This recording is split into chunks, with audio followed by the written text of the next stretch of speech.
Guys, कैसे हैं आप लोग? Hope you all are doing well and study very very very hard. जैसे कि हम लोग 4 classes we have done on F block elements. ठीक है, आज जो है एक्टिनाइज की क्लास है। ठीक है, this is the last class for F block element chemistry. अगर आपने वो वाली क्लासेस नहीं देखेंगे तो आई रिक्वेस्ट पहले वो सारी क्लासेस देखेंगे, फिर इसको मूव ऑन करेंगे, क्योंकि इसी के कॉन्सेप्ट पे ही ये एक्टिनाइड भी पूरी तरीके से बेस्ड है। और जितना इंपॉर्टेंट है, जितना आपको पढ़ना है, उसमें मैं इसमें बताऊंगी, क्वेश्चंस भी मैं साथ साथ बताते हुए चलूंगी। तो आज हमारा एफ ब्लॉक एलिमेंट खत्म हो जाएगा और अब हम इन फ्यूचर ऑर्गेनोमेटालिक सीरीज को अपना फिर से स्टार्ट करेंगे, जिसमें मैंने 3 classes already I have done.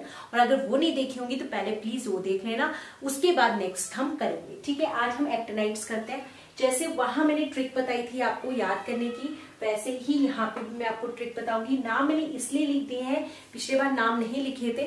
नाम कोई इंपॉर्टेंट नहीं है, name is not so important at all, the symbol is very important. तो उसी के अकॉर्डिंग मैंने ये ट्रिक बताई है। जैसे भी ये अच्छी है, याद हो जाएगा। और अगर आपने कर रखा है तो इट्स ओके, आप आगे देखेंगे कि ऑक्सीजन स्टेट की, ऑक्सीडेशन स्टेट की क्या ट्रिक है, इलेक्ट्रॉनिक कन्फिगरेशन की क्या ट्रिक है। ठीक है, चलो लिखना शुरू करते हैं। देखो, एक था पहलवान, एक था पहलवान, उनसे निपटेंगे, उनसे निपटेंगे, पुराने आम कम बिकेंगे, पुराने आम कम बिकेंगे, कैलिफोर्निया में Einstein Fermi made Nobel laws rutherfordium. ठीक है, अगर नहीं लिखा फिर से लिख लो।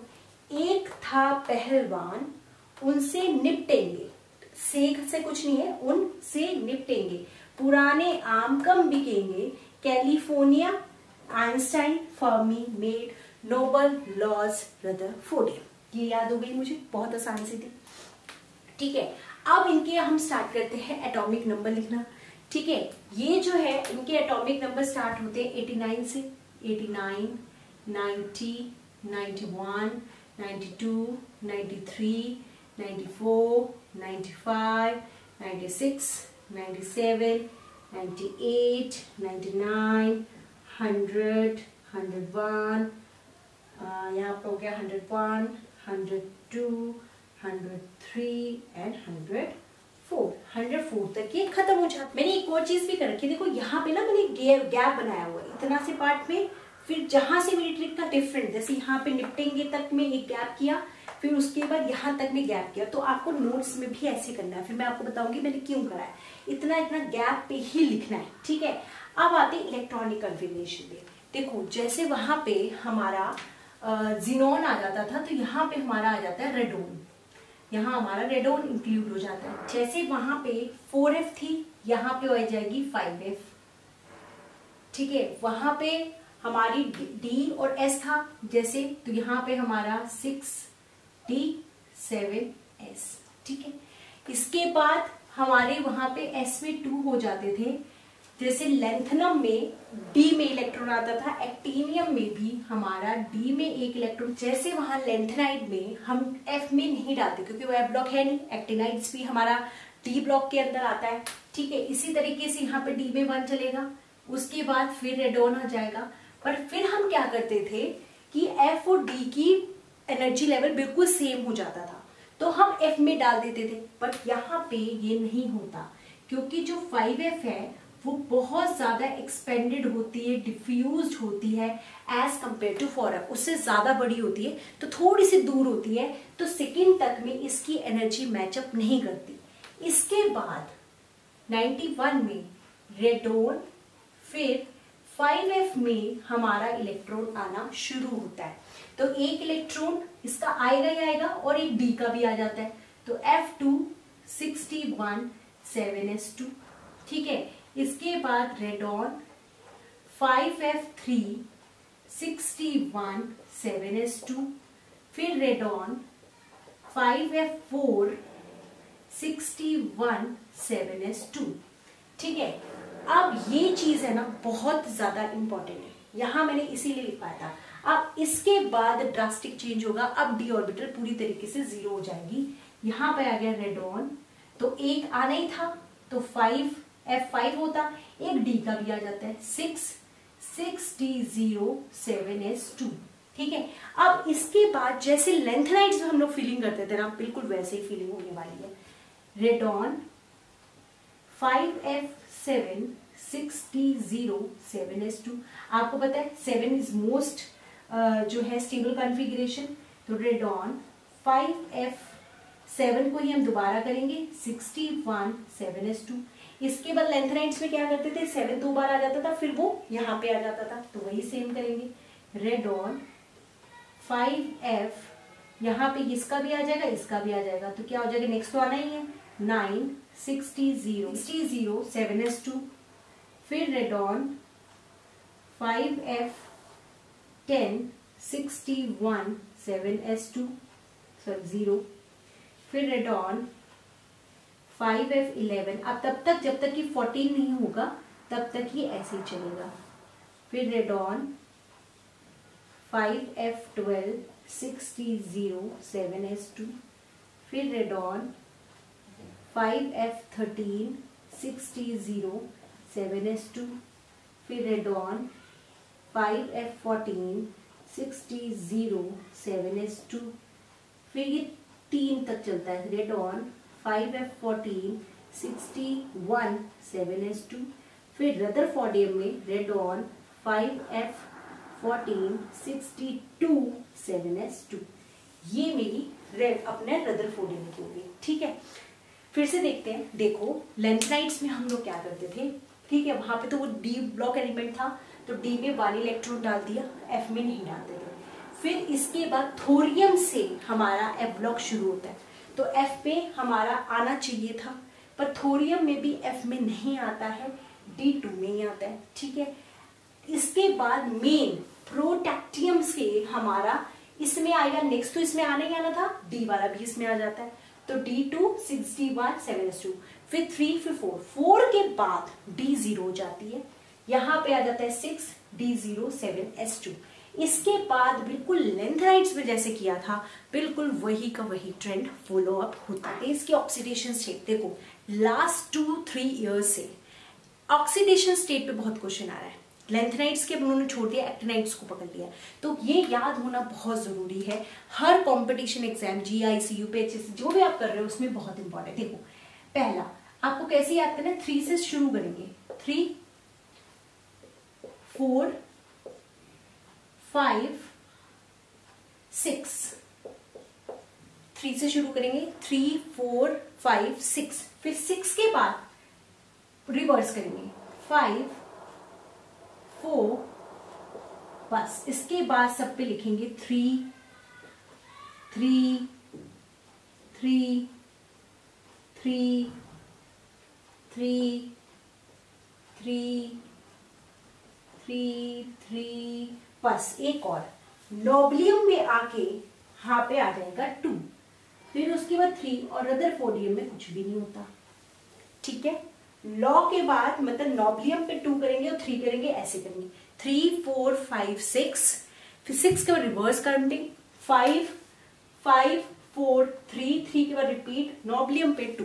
These are the most stable states of actinides. तो क्वेश्चन क्या आता है कि अभी लास्ट ईयर नवंबर 2020 में क्वेश्चन था कि ये बता दो एक्टिनाइड्स में +3 ऑक्सीडेशन स्टेट किन की स्टेबल होती है।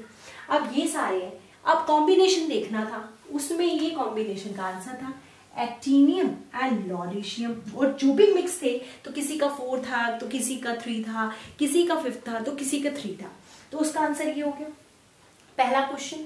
नेक्स्ट क्वेश्चन आता है इसी के बाद, आपने ये तो हो गई मोस्ट स्टेबल, सेकंड भी आता है कि सेकंड वाली किसकी सबसे ज्यादा स्टेबल है, नोबलियम की। ठीक है, इसके बाद और भी होते हैं, अभी वो भी बताऊंगी। इसके बाद एक और क्वेश्चन आता है फिफ्थ वाला, कि फिफ्थ वाला ऑक्सीडेशन स्टेट किन किन का स्टेबल होता है। तो फिफ्थ में देखो नेपच्यूनियम, और आप ये 3 हो गया प्रोटैक्टियम, ये आ सकता है इसके अंदर, तो ये दोनों आप आंसर लगा दोगे। ठीक है, अब इसी में ये तो होती है मोस्ट स्टेबल, और भी कुछ होती है ऑक्सीडेशन स्टेट, वो कैसे करेंगे। यहाँ पे 3 है, यहाँ पे 3 लगा, 3 4, फिर नेक्स्ट 3 4 5, ठीक है, 3 4 5 6 7, मैक्सिमम 7 तक जा सकती है। फिर यहाँ पे 3 4 5 तो है ही, 6 5 6 7, ठीक है। फिर यहाँ पे आ जाते हैं 3 4 5, अच्छा 4 तो मैंने लिख लिया ना, 4 5 6 एंड 7। इसके बाद यहाँ पे जैसे 2 है, ये भी 2 चलता जाता है कब तक, प्रोटेक्टियम तक जाता है, कैलिफोर्निया तक। तो ये है हमारी ऑक्सीडेशन स्टेट, ठीक है। बहुत इंपॉर्टेंट क्वेश्चंस यहाँ से आते हैं। नेक्स्ट क्वेश्चन इसी में से आ जाता है कि ये बता दो कि इनमें से कौन से ऐसे 2 एक्टिनाइड्स हैं जो maximum number of oxidation state show करते हैं, 3 4 5 3 4 5 6 7। तो इसमें आपके 3 मेन आ जाएंगे, यूरोपियम नेपच्यूनियम एंड ठीक है, नेपच्यूनियम एंड प्लूटोनियम। ये तीनों सबसे ज्यादा ऑक्सीडेशन स्टेट शो करते हैं, 3 4 5 6 7 जिसमें भी है, आपको वो 3 में एग्जाम आंसर लगा देंगे, ठीक है। और गाइस देखो, ये ना कोई इतना मुश्किल नहीं है, आपको इतना याद है तो इतना हो जाएगा, इतने से इतना हो जाएगा, बहुत आसान है। एक बार करोगे, 2 बार करोगे, लर्न हो जाएगी। बट वेरी इंपॉर्टेंट, क्योंकि 4 नंबर का क्वेश्चन आना है तो हम इसको ऐसे छोड़ नहीं सकते हैं, ठीक है। अब इसकी ना कुछ ही केमिकल प्रॉपर्टीज है, कुछ ही कलर एंड स्पेक्ट्रा है, फिर एक्टिनाइड्स हमारा खत्म हो जाता है, ठीक है। तो अब हम इसकी मूव ऑन करते हैं इसकी केमिकल प्रॉपर्टीज पे और इनकी कलर एंड स्पेक्ट्रा पे। अब हम लोग मूव ऑन करते हैं इनकी केमिकल प्रॉपर्टीज पे। इतनी सी है, लिमिटेड है, इतना करके जाना है, इसी में से क्वेश्चन हो जाएगा, ठीक है। पर ये है कि इनको मिस बिल्कुल भी नहीं करना है, जितनी भी मैं लिखवा रही हूँ करवा रही हूँ वो करना ही करना है डेफिनेटली, ठीक है। देखो 5 और ऑर्बिटल्स इन्वॉल्व है इसके अंदर, ठीक है। लास्ट इलेक्ट्रॉन क्योंकि 5f में जाता है तो 5f ऑर्बिटल इन्वॉल्व है, तो वही कॉम्प्लेक्स बनाएंगी, वही रिएक्शन करेंगी, वही कलर स्पेक्ट्रा में इन्वॉल्व होंगी। तो ये तो चलो ठीक है, फर्स्ट पॉइंट हो गया।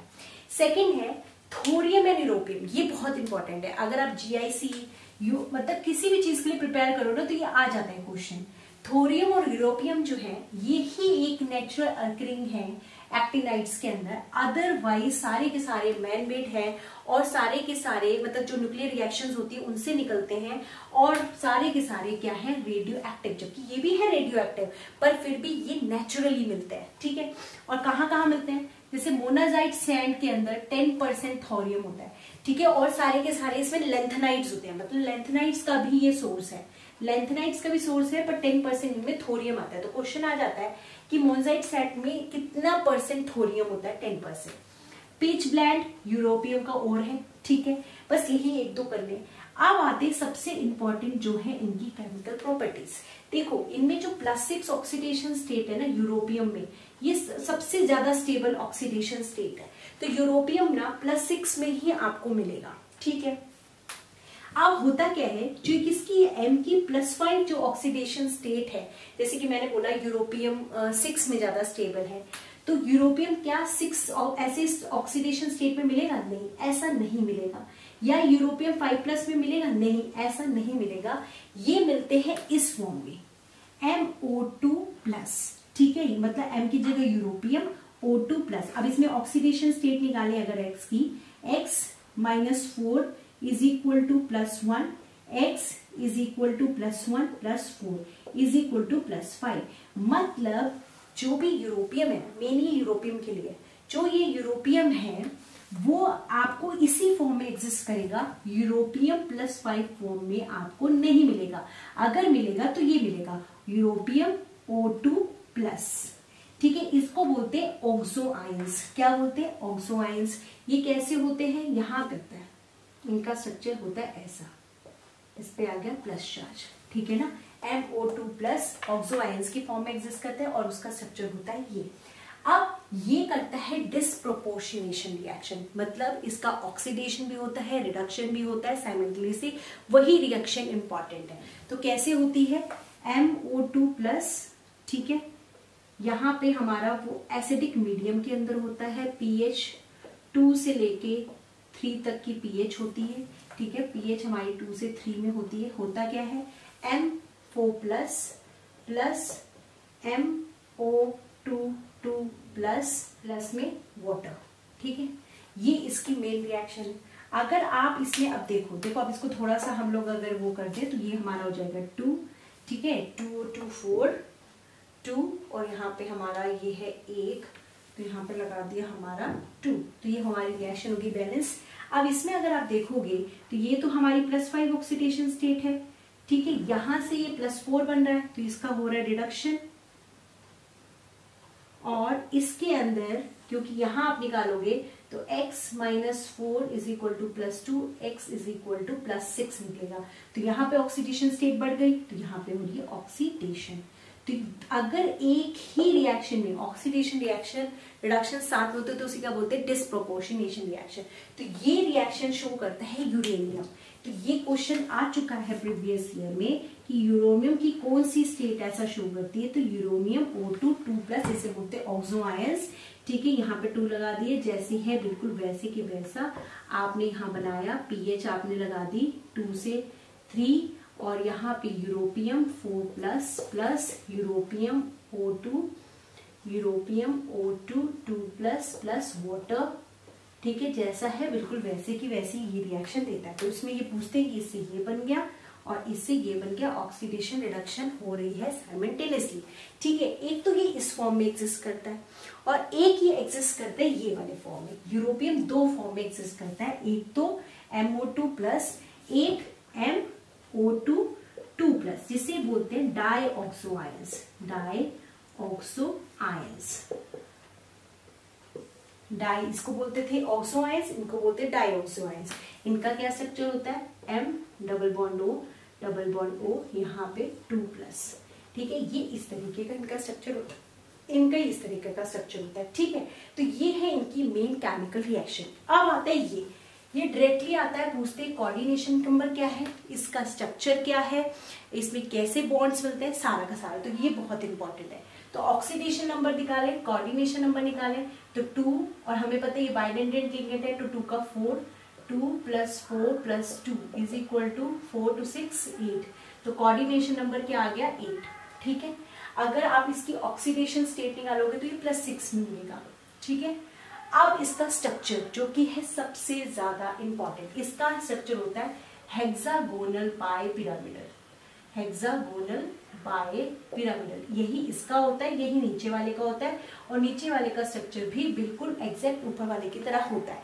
कैसे होता है, यूरोपियम लगाया, डबल बॉन्ड O, हमें पता है हेक्सागन कैसा होता है, ऐसा होता है ना, ऐसा होता है। इसको थोड़ा सा बाहर निकाल देते हैं अपन, है ना, बाइपिरामिडल दिखाना, ठीक। अब इसके एक कोने पे यहाँ पे वाटर लगा दो, यहाँ पे वाटर लगा दो, ठीक है। यहाँ पे NO3 है, ये यहाँ का O, यहाँ का O, ये O ले लो, ये O ले लो, ये N का ये O, ठीक है। इसी तरह यहाँ से O, यहाँ से O, ये N, ये O, ठीक है। इस तरीके का इसका स्ट्रक्चर होता है, ठीक है। तो सबको इससे ज्वाइन करा दो, हेक्सागोनल बाइपिरामिडल। तो ये बहुत ज्यादा इंपॉर्टेंट स्ट्रक्चर है इसका। इसी तरीके से यहाँ पे O तो वैसे के वैसे रहेंगे, अब ये सारे के सारे एसीटेट के आ जाएंगे। हमें पता है एसीटेट क्या होता है, CH3C double bond O negative, पर ये वाला भी इसमें टेक पार्ट करता है, तो 2 ऑक्सीजन आपके यहाँ से आ जाएंगे, ठीक है। यहाँ पे ये आएगा 3, इसके 3 मॉलिक्यूल्स होते हैं। तो इसका क्योंकि बाइडेंटेड लिंकेज है 6 7 8, तो कोऑर्डिनेशन नंबर हो गया 8, और स्ट्रक्चर भी होता है हेक्सागोनल बाइपिरामिडल। तो यहाँ पे हर एक उसके 2 ऑक्सीजन इन्वॉल्व हो जाते हैं, 2 2 और 2, और 2 O तो वैसे हो गए। तो इस तरीके से इसका स्ट्रक्चर होता है। अब आते हैं ये जो कि है सबसे ज्यादा इंपॉर्टेंट, इनका कलर एंड स्पेक्ट्रा। देखो UF6 एंड UCl6, इसका जो स्ट्रक्चर होता है वो होता है ऑक्टाहेड्रल, अदरवाइज तो आपको ये मिलेगा हेक्सागोनल बाइपिरामिडल। ये सिर्फ दोनों हैं जिनका होता है ऑक्टाहेड्रल, अच्छे से इसे याद करना है। इसके बाद और जितने भी एक्टिनाइड्स हैं वो पॉलीमरिक फॉर्म में मिलते हैं और हायर ऑक्सीडेशन स्टेट में मिलते हैं, ठीक है। मेन है ये को, इन दोनों को आपको अच्छे से याद करना है। हमें पता है इसमें कौन सी ऑक्सीडेशन स्टेट है, +6। अब देखो +6 तो बहुत ज्यादा इलेक्ट्रॉन डेफिशिएंट हो गया, तो इसमें कौन सा स्पेक्ट्रा शो होगा, ligand to metal charge transfer, ligand to metal charge transfer spectra होता है। F to D ट्रांजिशन होता है, ठीक है, और येलो कलर का होता है। ठीक, यूरेनियम 3+ में देखो F3 और D0 है, तो इसमें क्या हो जाएगा, F से एक इलेक्ट्रॉन यहाँ चला जाएगा, F2D1, मतलब F से D की ट्रांजिशन हो रही है। इसी के वजह से, क्योंकि ये आपका स्पिन भी अलाउड है, लेपोटे भी अलाउड है, इसीलिए काफी इंटेंस कलर मिलता है, इंटेंस स्पेक्ट्रा मिलता है, ब्रॉड एंड इंटेंस स्पेक्ट्रा। जैसे कि हमारा ब्रॉड, यहाँ पे लिख लो पहले, ब्रॉड एंड इंटेंस स्पेक्ट्रा। जैसे हमारा जो लेंथनम था वहां पे हमें लाइन स्पेक्ट्रा मिलता था, बट यहाँ पे जो लाइटर एक्टिनाइड्स हैं वहां पे हमें ब्रॉड एंड इंटेंस स्पेक्ट्रा देखने को मिलता है। ठीक है, अब इनको ही दो चीजों में मार्क करो। कलर स्पेक्ट्रा को हम दो पार्ट्स में डिवाइड करेंगे। एक तो यूरोपियम का केस हो गया, अब एक्टिनाइड के कलर स्पेक्ट्रा को हम दो में डिवाइड करेंगे। ठीक है, एक तो लाइटर एक्टिनाइड्स, एक हैवियर एक्टिनाइड्स।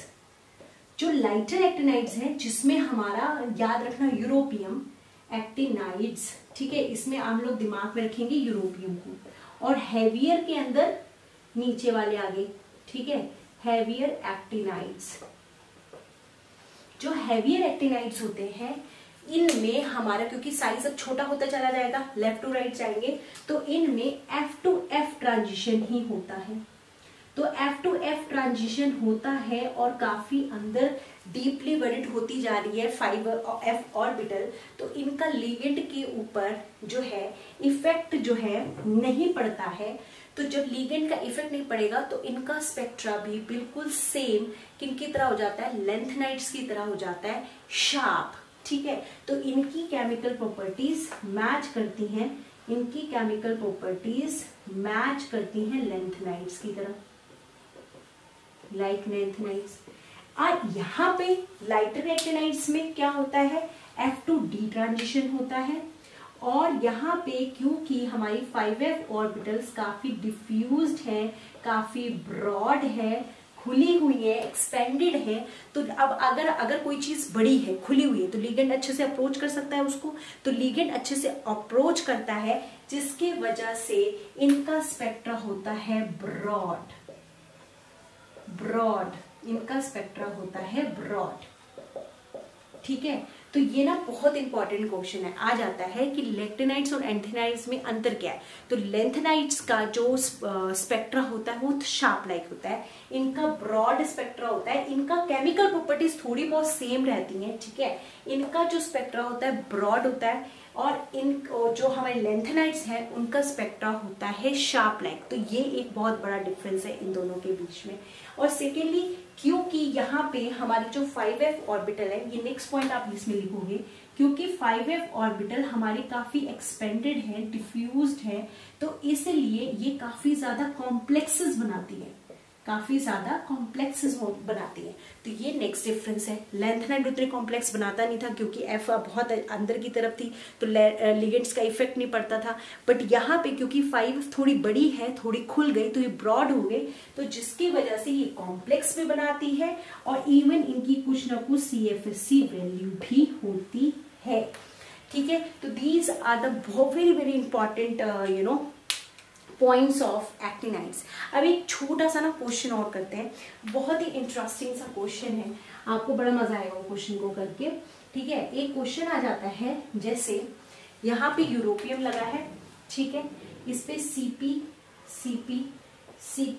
एंड CP लगा है, यहाँ पे हमारा लेंथनम है, यहाँ पे भी लेंथनम है, इस पे भी CP लगे हुए हैं। ठीक है, साइक्लोपेंटाडाइनाइल अनायन। ठीक है, हमारा ये क्या होता है, लिगेंड होता है, बहुत अच्छा है, और यहाँ पे 2 हाइड्रोजन है। इसमें बोलता है कि कौन सी फॉर्म सबसे ज्यादा स्टेबल है और आइसोलेटेड। देखो, कोई चीज स्टेबल होगी तभी तो उसको आप निकाल सकते हो, वरना तो रिएक्ट करती जाएगी। तो देखो, यूरोपियम इनके कंपैरिजन में तो बिग है, तो वो इनको एक्यूमुलेट कर लेता है, बिगर लिगेंड्स को एक्यूमुलेट कर लेता है। जितना आपका क्या कहते हैं साइज बड़ा होगा, बिगर जो है लिगेंड्स को एक्यूमुलेट कर पाओगे। तो it is the stable and isolated form, ये स्टेबल भी है, आइसोलेटेड भी है। अब इनके साथ अगर कंपेयर करें यूरेनियम के कंपैरिजन में, तो ये छोटे हैं लेंथनम, इनके कंपैरिजन में तो छोटे, क्योंकि ऊपर से नीचे आएंगे तो साइज बढ़ेगा, है ना, तो इसके कंपैरिजन तो छोटे, तो CP को ये एक्यूमुलेट नहीं कर पाएंगे, इनके बीच में होगा रिपल्शन, रिपल्शन, जिसकी वजह से ये है unstable and not isolated, unstable and not isolated. ठीक है, इसके बाद अगर हम इनकी बात करें, क्योंकि यहाँ 2 Cp और 2 हाइड्रोजन, 2 स्मॉलर लिगेंड्स आ गए, तो इसलिए this is stable and isolated, stable and isolated. तो this is whole about F block elements. मैंने इनका PDF अपने टेलीग्राम चैनल पे डाल रखा है, और हम केमिस्ट्री के नाम पे, आप वहां जाएंगे, इनके प्रीवियस ईयर क्वेश्चंस करेंगे। अगर आपको कोई प्रॉब्लम आती है, आपको सब आ जाएगा, बहुत आसान है। अगर क्योंकि ये थ्योरेटिकल है तो इसको करवाने का ना कोई लॉजिक नहीं बनता। अगर नहीं समझ आता है आप कमेंट कर सकते हैं कि आपको कौन सा क्वेश्चन समझ नहीं आया। ठीक है, अब हम लोग नेक्स्ट वीडियो में मिलेंगे, ऑर्गेनोमेटालिक सीरीज को दोबारा से स्टार्ट करते हैं, और अब हम करेंगे organometallic series. This is for this video, thank you so much.